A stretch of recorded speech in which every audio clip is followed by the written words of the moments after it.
TJ, I know you guys have been struggling lately, but is everybody still upbeat, still pretty confident in practice that you guys can get this thing turned around? Yeah, everybody's still good. Actually, yesterday was I would say one of our best practices out the whole year.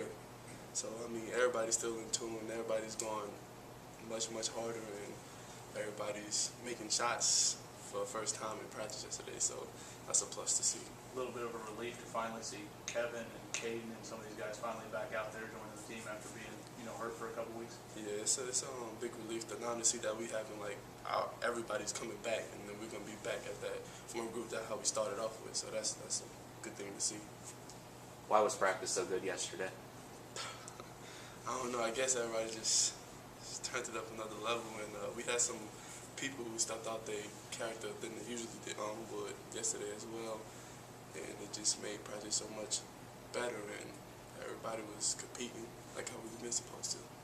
Kevin was kind of a bright spot for you guys on Saturday. Coach said after the game he thought he was kind of back to his self really for the first time since he'd been beat up. What can Kevin bring to this team when he's fully healthy and able to play? I mean, as you can see, Kevin, he can back up Jamal when Jamal comes back. He's a really good point guard. He can handle it. He can get us in our sets, and he's capable of making shots. But he can knock down a lot of shots for us, and that's what we need. Specifically, you get Troy again. What do you remember from the first time you guys played him? It was a dogfight at their place, and they got some good players. They have a lot of shooters. They play a really small lineup, so we have to be very good on defense, and our bigs that have to play against the smaller guys than what they usually do, so they have to chase a lot, and we just have to be on them because they can, almost every one of them can shoot the ball really good, so we have to be on them on the catch every time. It's good practice like yesterday, kind of give you guys confidence going into Thursday's game.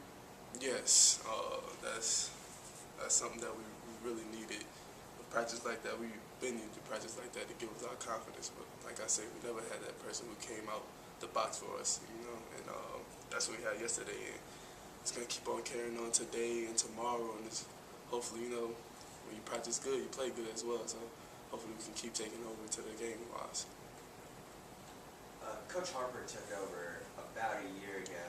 Are there any major differences in the way he kind of runs things around here than maybe Coach McDonald did? It was a big difference when he took over. As everybody can see, and when he took over, since then and now haven't been that much of a change. Coach Harper been the same way when he took over. So haven't been that difference when he took over. Yeah, he's done a good coaching job in his first full year. Yes, I think so. I think that it can be blamed on, but us, Coach, he's one of the great coaches that you always want. And when we lose, he'll always take responsibility for it, but when we win, he put it on us that we did it. And that's the type of coach that you want. You don't want no coach who, if we lose it, he'll blame it on his teams or the players, which it is mostly our fault because we have the best assistant coaches as well. They put us in the best positions we can. They give us the best scout. They tell us exactly what they're gonna do, and they do it. It just comes down to us at the end of the day, and we wasn't doing it. So Coach Harper's a great coach. It's nothing that he's doing wrong. Right now it's just all on us, and we have to go out there and execute what he wants to do, what he wants us to do. And if we do that, we'll be successful.